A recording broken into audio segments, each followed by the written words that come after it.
Bismillahirrahmanirrahim. Assalamualaikum warahmatullahi wabarakatuh.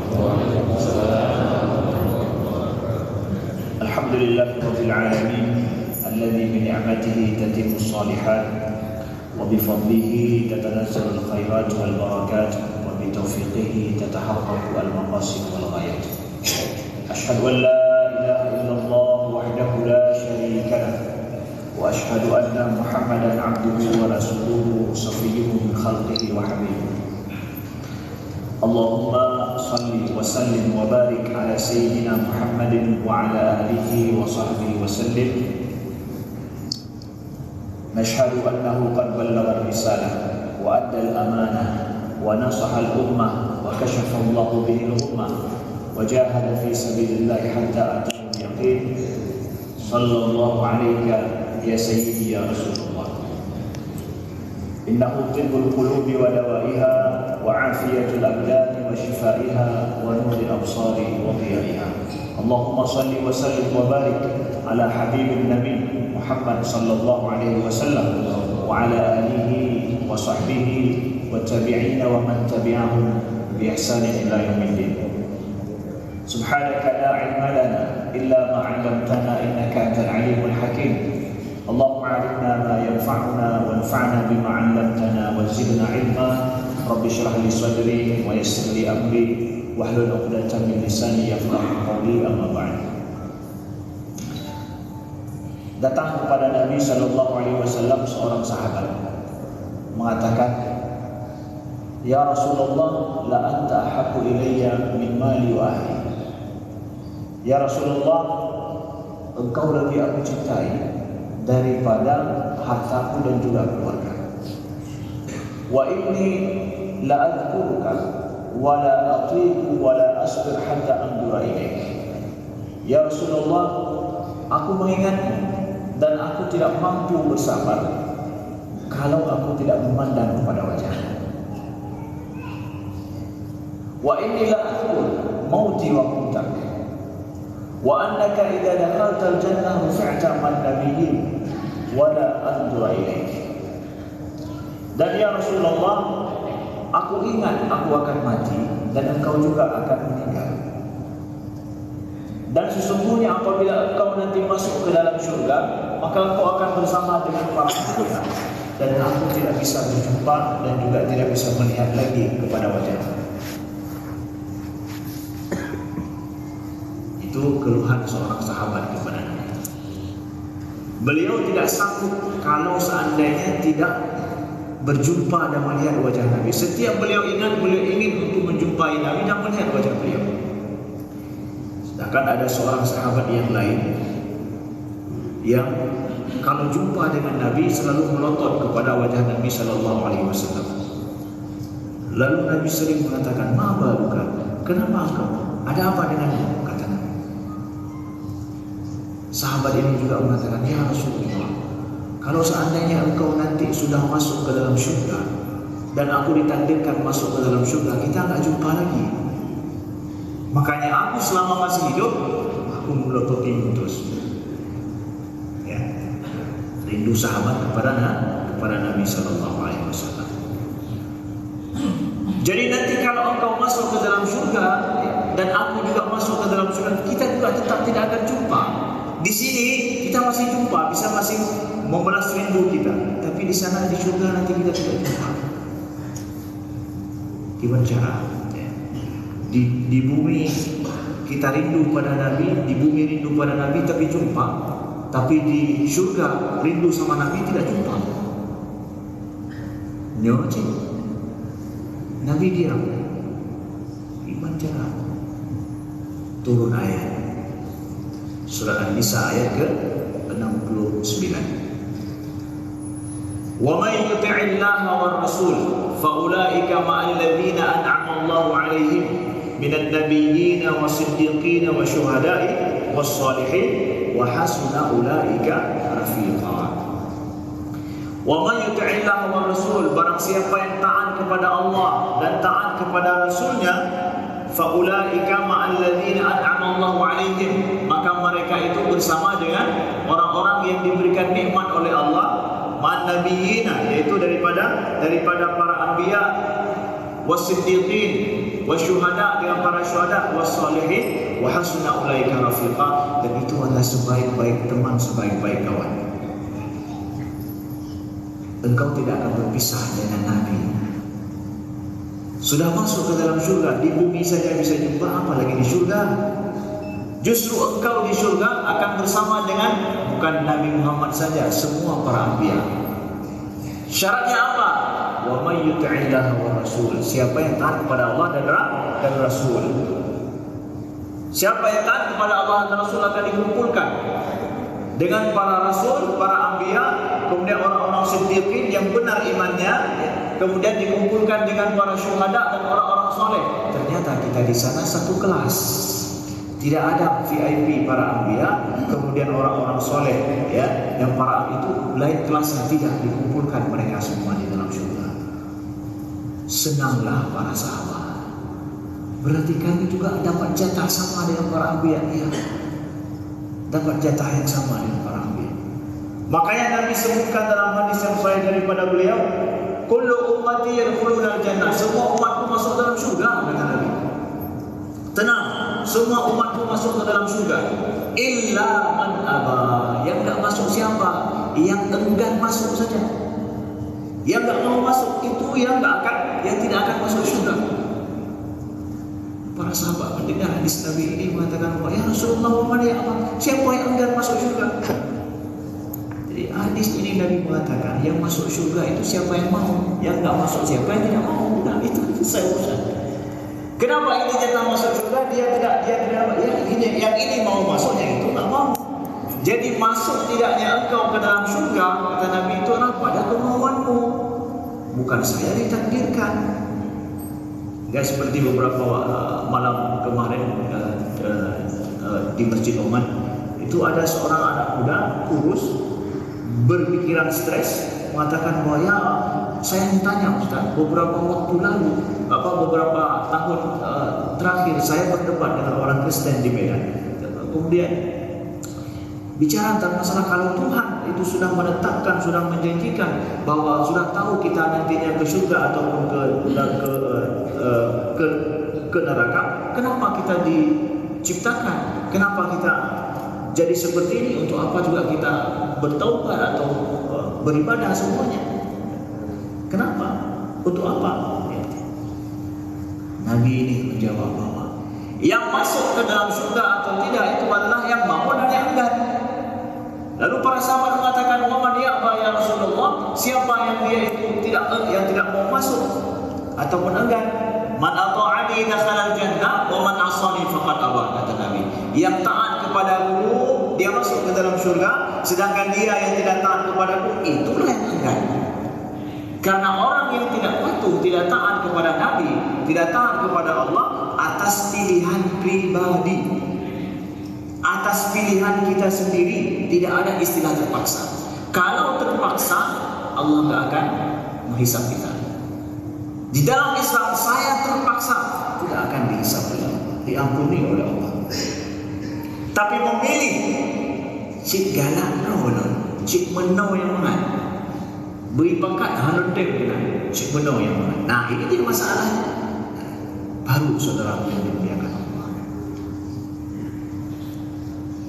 Kita bicara tentang masalah merindukan Rasulullah SAW dalam rangka kita memperingati maulid beliau. Kita memperingati maulid beliau itu apa artinya? Adalah kita memperbaharui cinta kita kepada beliau. Kita ingin menjadikan hati ini merindui beliau, rindu kepada beliau. Tapi Ustaz, kan tak mesti harus pada bulan maulid saja kita rindu sama beliau. Betul. Tapi di sana ada umat Nabi yang dia itu sama sekali dalam hatinya tidak ada rindu kepada Nabi. Demi Allah, ada di antara kita yang dalam hidupnya sampai detik ini belum pernah dia ucapkan, aku mencintaimu Rasulullah. Tunjuk tangan. Ada sampai hari ini, sampai detik ini. Ada yang dalam hidupnya nggak pernah sekalipun dia ucapkan, aku rindu padamu ya Rasulullah, aku cinta padamu Rasulullah. Maaf, ada dan banyak. Maka nuansa maulid ini adalah kita ingatkan kepada beliau. Kita ingin menumbuhkan rasa rindu ini kepada Rasulullah sallallahu alaihi wasallam. Ya. La yu'minu ahadukum hatta akuna ahabba ilaihi min waladihi wa walidihi min walidihi wa waladihi min wan nasi ajma'in. Kata Nabi, tidak sempurna iman kalian sampai aku ini lebih dia cintai daripada ayahnya, anaknya, dan semua manusia. Kata Nabi, harus dia lebih cintai daripada semua itu, baru dia sempurna imannya. Saudara yang dimuliakan Allah, maka masalah merindukan Rasulullah, cinta kepada beliau, itu tuntutan iman, bukan suka-suka hati saya. Tuntutan iman, saudara yang dimuliakan. Mudah-mudahan Allah anugerahkan rasa rindu, rasa cinta kita kepada Rasulullah sallallahu alaihi wasallam. Amin ya rabbal alamin. Bagaimana kita ingin menumbuhkan rasa rindu ini? Kita ingin belajar daripada akhlak, kita ingin belajar daripada sifat beliau.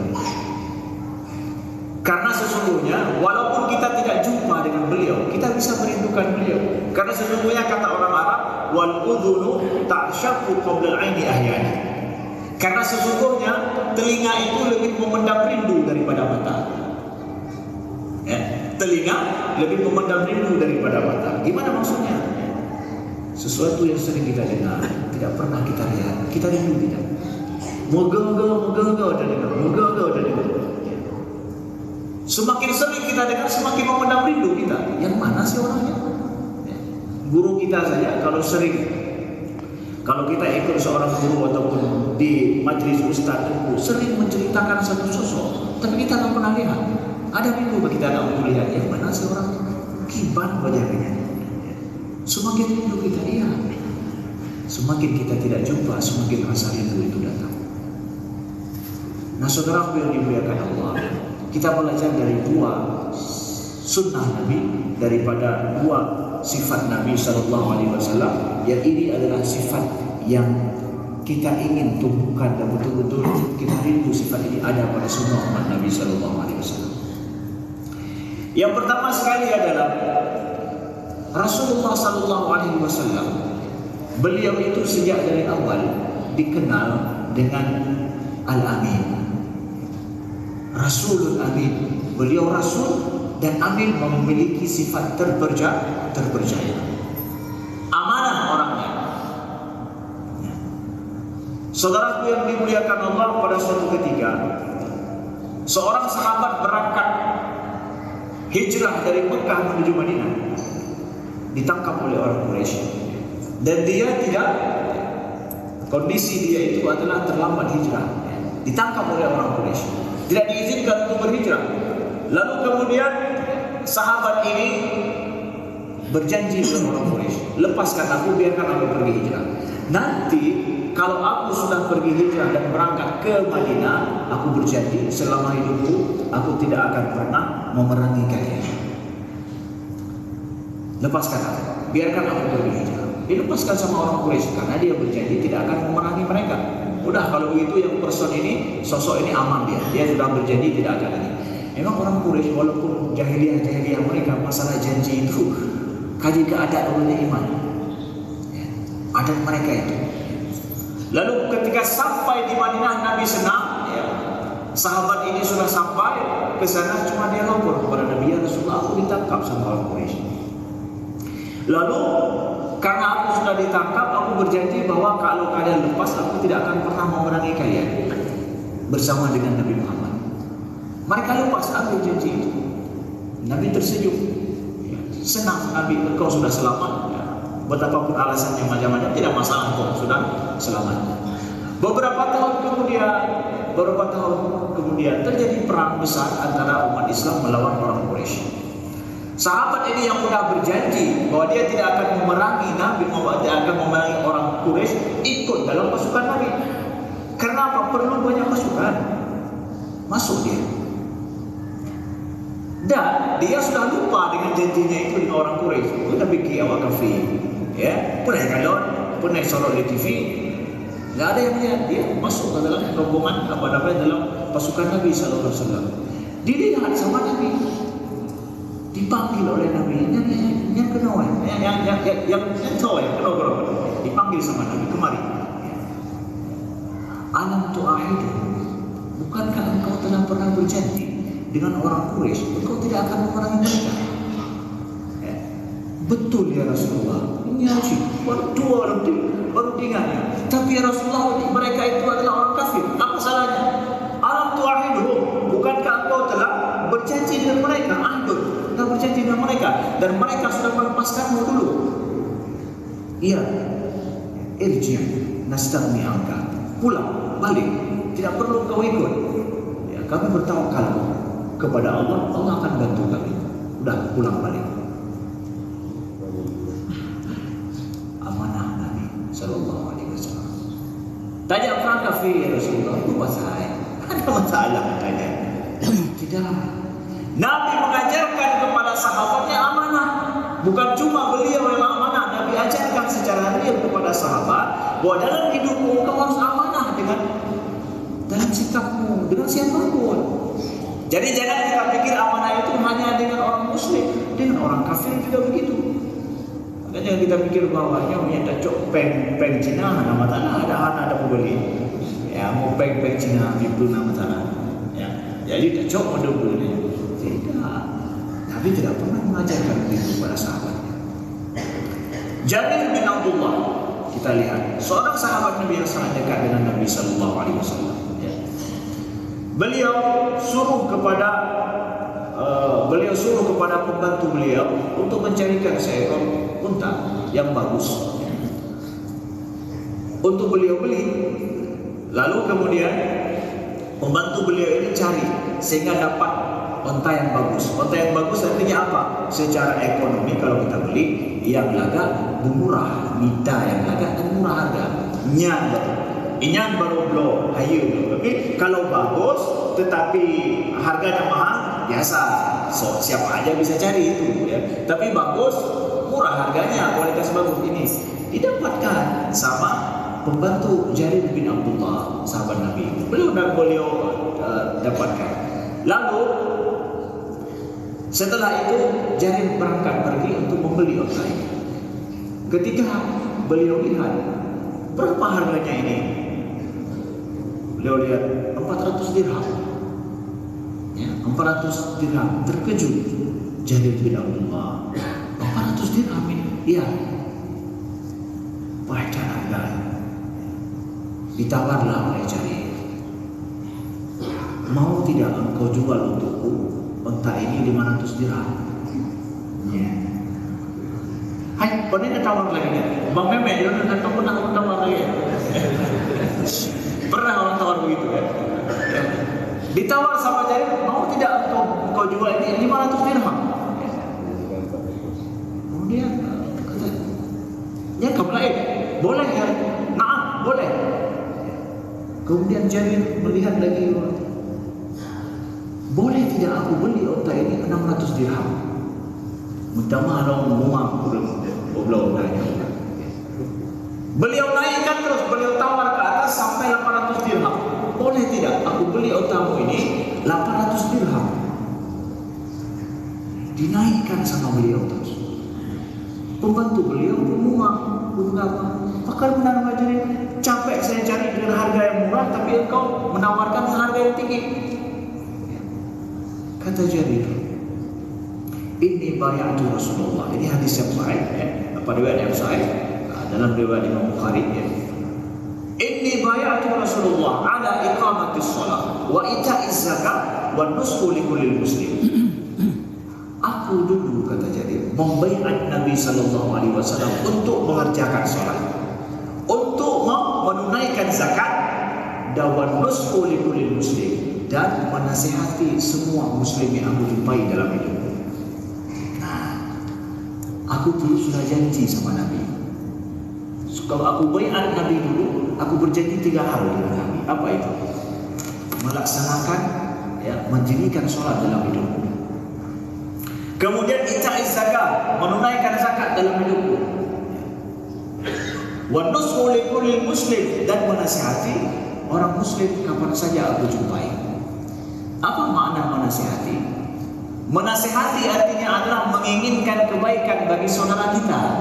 Itu artinya nasihat. Nasihah. Ya, nasihat itu artinya menginginkan kebaikan bagi saudara kita. Kalau kita menginginkan kebaikan bagi saudara kita, kemudian kita sampaikan kebaikan kepada dia, kira-kira orang senang atau marah? Hah? Senang atau marah? Senang. Tapi sekarang malah, Ustaz, saya menasihati dia, tapi dia marah. Gimana cara? Saya menasihati dia, tapi dia marah.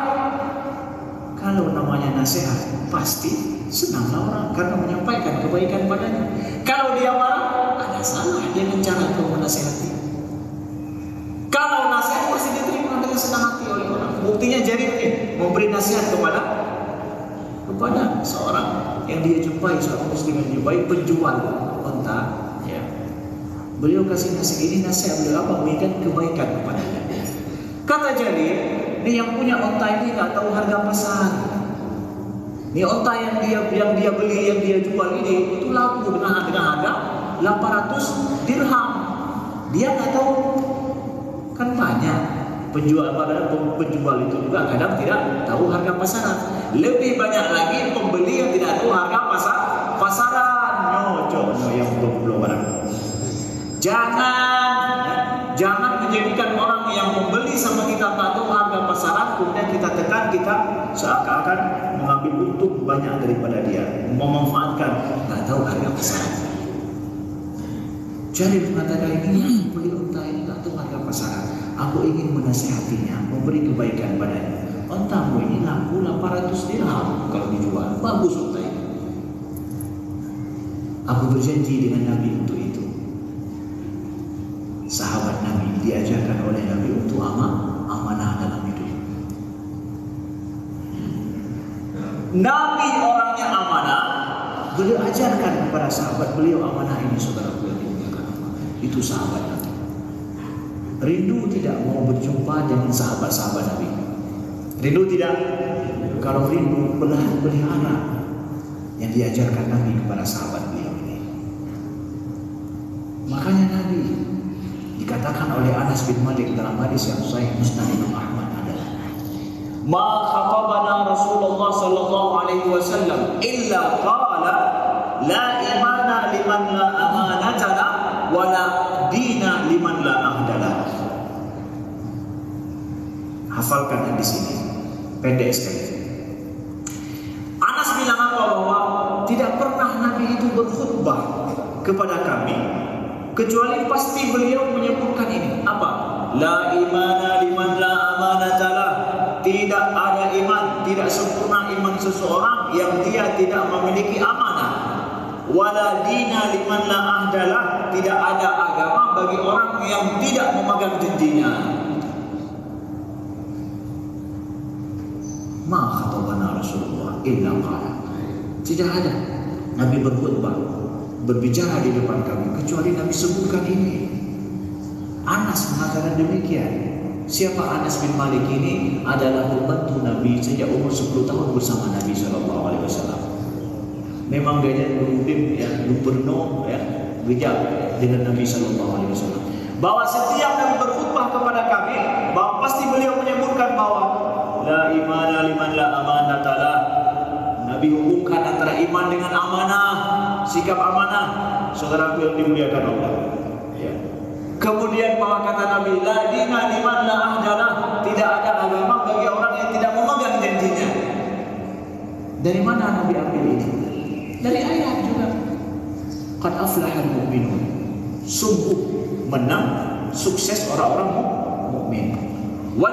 Terus sampai ayat yang ke-8, walladzina hum li amanatihim wa ahdihim ra'un.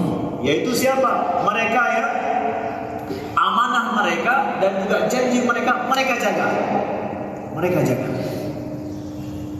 Ustaz, apa beda antara amanah dengan janji? Ya beda.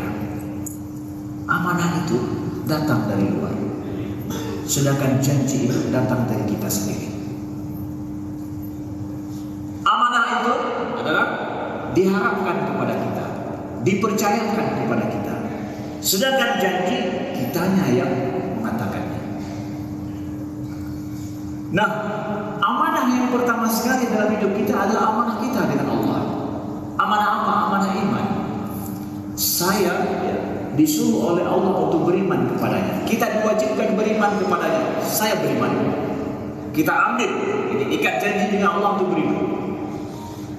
Maka amanah kita yang pertama adalah amanah kita dengan Allah. Iman kita yang sudah kita katakan asyhadu an la ilaha illallah wa asyhadu anna Muhammadan Rasulullah. Kita bersaksi tiada Tuhan selain Allah dan Muhammad Rasulullah. Udah ikat janji dengan Allah. Amanah kita pertama adalah janji kita dengan Allah, janji iman. Sedangkan ahdun, janji itu adalah ahdun di sini janji hari-hari. Nah, kenapa betul-betul disuruh jaga sama Allah? Janji itu adalah perjanjian yang kita buat dengan orang lain. Karena sesungguhnya gerakan hidup ini itu kembali kepada janji-janji yang kita buat. Bisnis itu berjalan dengan perjanjian. Bisnis kita itu adalah kehidupan aktivitas ekonomi kita hari-hari, dan itu kita perlukan dalam hidup kita. Kalau nggak bisa kita menepati janji, nggak bisa diharapkan oleh orang lain, dan kita tidak mau berjanji dengan orang lain, udah urusan bisnis, urusan muamalah kita tidak akan terjadi. Maka apabila janji tidak kita tepati yang sudah kita buat, maka gerakan hidup itu akan diam, tidak akan ada gerakan dalam hidup ini. Maka dari sini janji itu disuruh jaga oleh Allah. Walaupun saya buat, apa salahnya sih saya buat? Kan bukan Tuhan yang bilang bahwa saya besok akan pergi, kemudian saya akan ini, bahwa saya siap untuk mentransfer uang sekian, bahwa saya akan kirimkan barang. Itu kan janji kita berdua aja, nggak ada yang tahu. Boleh dong saya kemudian suka-suka hati saya, kalau mau saya transfer, kalau mau saya kirim. Enggak, di dalam Islam itu disuruh jaga hubungan dengan manusia, janji itu. Kembali kepada apa yang kita katakan tadi, bahwa Rasulullah itu betul-betul menghubungkan antara iman dengan amanah. Maka sungguh sedih rasanya kalau seandainya sudah iman dengan amanah itu tidak bisa dilepas. Kenapa di kalangan umat Nabi ini sulit kita mencari orang yang amanah? Bagaimana amanah itu? Kita lihat nih, beda amanah dengan yang lain. Amanah itu kita ibaratkan, pernah mungkin kami ceritakan dalam majelis bahwa apabila seseorang menitipkan barang sama kita, orang pulang kampung, pulang ke Sigli di Banda Aceh, saya pulang ke Sigli atau pulang ke tempat tuan atau ke tempat lain, dia titipkan emas 10 mayam kepada tetangganya di samping. Saya pulang, takut hilang nanti, saya titipkan sebentar. Emas berapa? 10 mayam. Ada yang lihat? Nggak ada yang lihat. Nggak ada bukti juga, ada cek ataupun ada tertulis bahwa betul sudah diserahkan itu. Tidak ada bukti. Tidak ada CCTV juga yang merekam. Tidak ada semua. Antara kita berdua saja di depan halaman rumah ataupun di kamar tamu rumah. Tidak ada yang lihat. Lalu diterima oleh tetangga ini emas ini. Dia simpan di rumahnya. Setelah 1 bulan balik orang yang punya emas ini. Kemudian ketika dia balik di situ, dia minta balik. Mana emas saya 10 mayam yang saya titipkan? Tetangga yang mengambil emas itu, kalau dia katakan tidak pernah ibu titipin sama saya, bisa, nggak ada bukti di sana. Hanya bukti mencuri, tidak ada jejak rekam sama sekali. Sah kalau dia katakan nggak pernah ibu titip sama saya. Tanya sama siapa nggak pernah.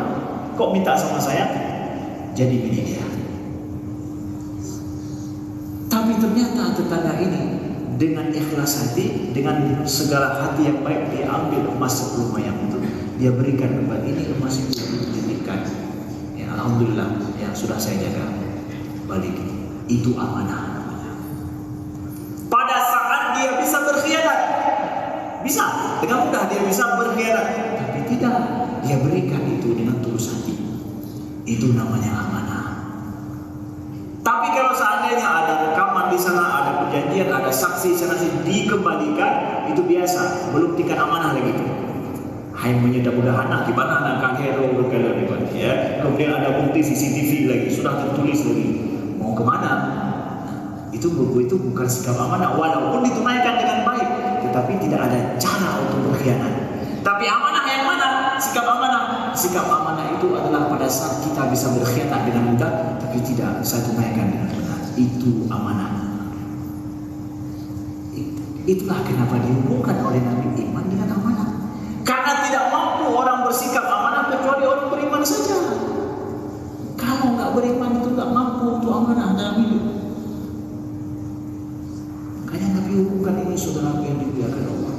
Kenapa di antara umat Nabi sulit kita dapatkan orang yang beramanah seperti ini? Padahal itu adalah sikap inti Nabi kita. Maka kita merindukan beliau pelihara sikap ini. Ya Rasulullah, aku rindu padamu, ingin berjumpa denganmu, ingin bersamamu di surga. Aku punya modal satu aja, apa? Ini yang aku miliki dalam hidup. Mungkin ibadahku kurang, mungkin memang kemampuan ilmuku sedikit, tapi aku memiliki ini, akhlakku ini. Mari masuk surga dengan akhlak ini. Saudaraku yang dimuliakan Allah. Makanya kalau hari ini, kalau ada orang-orang yang berhutang, yang sulit siapa? Yang susah belum hutang. Kemudian yang susah belum yang copet, atau yang kopek. Orang yang ambil uang yang susah, atau kita yang punya uang yang susah. Betul, yang susah itu adalah orang yang ambil uang. Karena dia kemana nih? Bagaimana saya tunaikan ini? Jadi saya 1 tahun, dia susah. Maka kemana-mana dia akan mencari kita. Betul ya? Betul ya? Bagian ada yang keluarganya? Ya.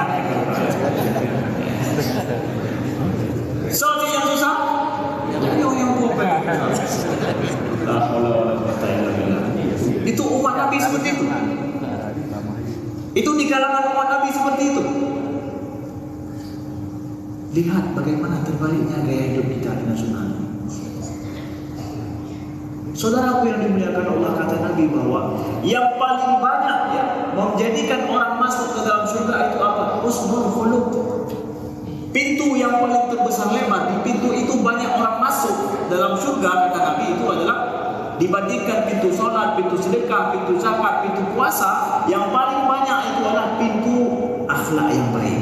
Yang paling ramai dalam surga adalah pintu.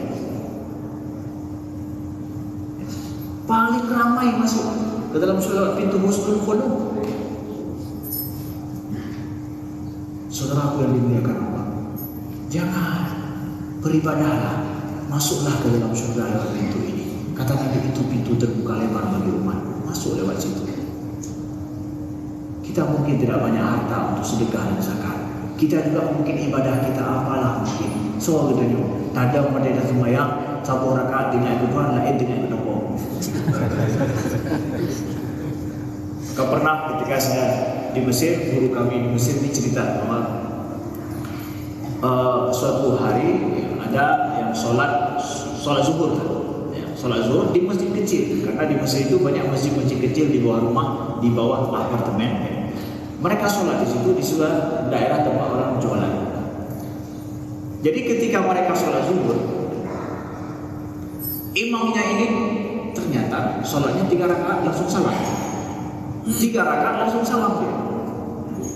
Tapi tidak ada yang menegur 1 orang pun. Hanya yang sudah salam dia. Jadi kok tahu 3 rakaat Ustaz? Setelah salam, ini semua jamaahnya duduk setelah zikir semua. Setelah salam, ada 1 orang yang bilang, Pak Imam, nampaknya kita sholat tadi 3 rakaat. Kok bilang begitu? Yang lain nggak ada yang bilang begitu. Begini, saya punya 4 toko. Dalam rakaat pertama saya sudah selalu karena saya setiap zuhur itu pergi dulu mengecek toko-toko semua. Pada rakaat yang pertama biasa saya ingat toko yang pertama. Ya, rakaat kedua saya ingat toko yang kedua. Rakaat ketiga saya ingat toko yang ketiga. Ini belum saya sempat ingat yang keempat sudah salah.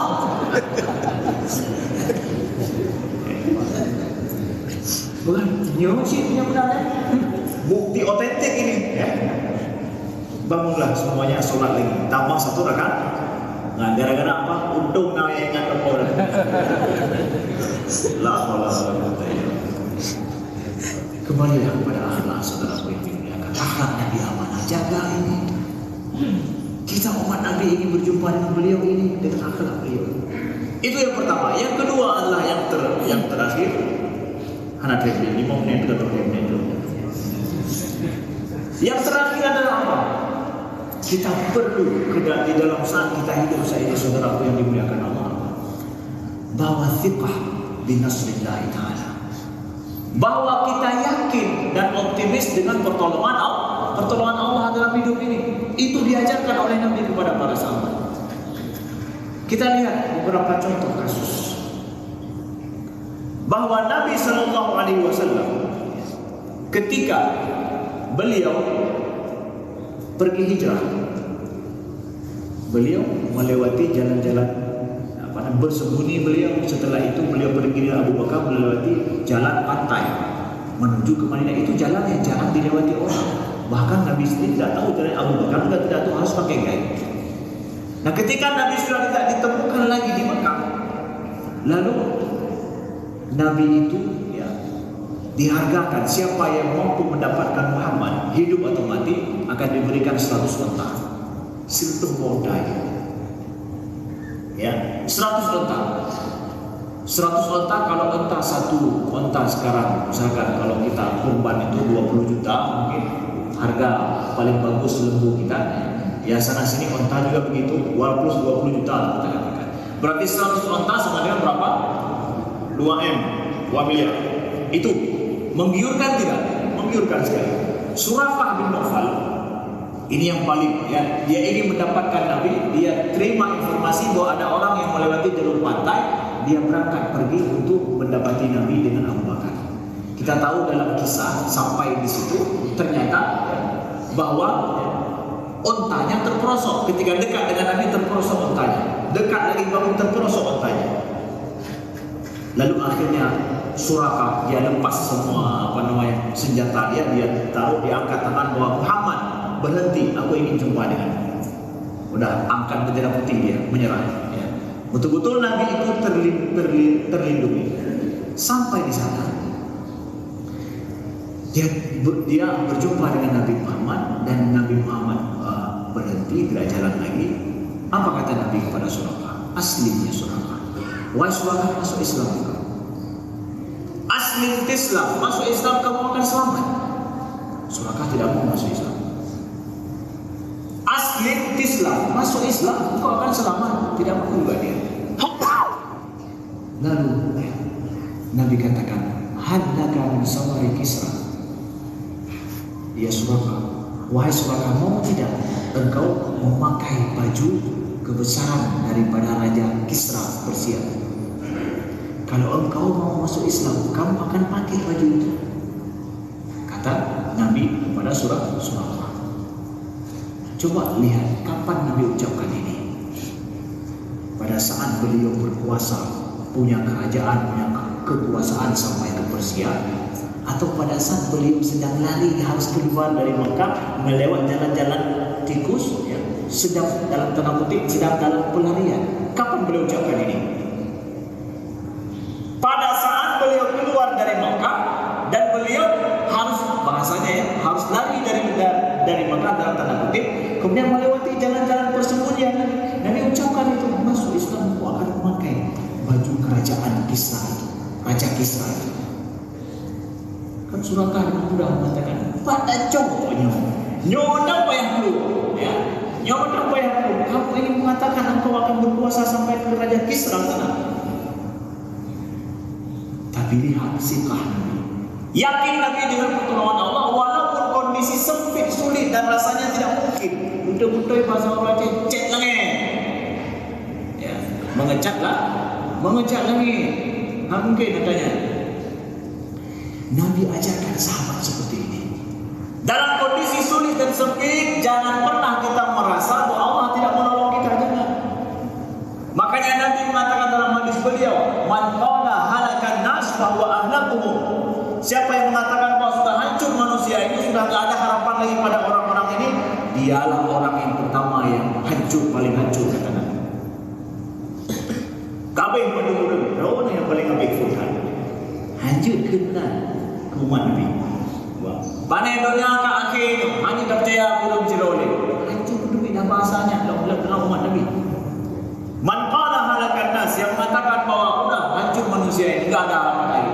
Fa huwa ahlakuhum, dia ini yang paling hancur kata Nabi. Jangan.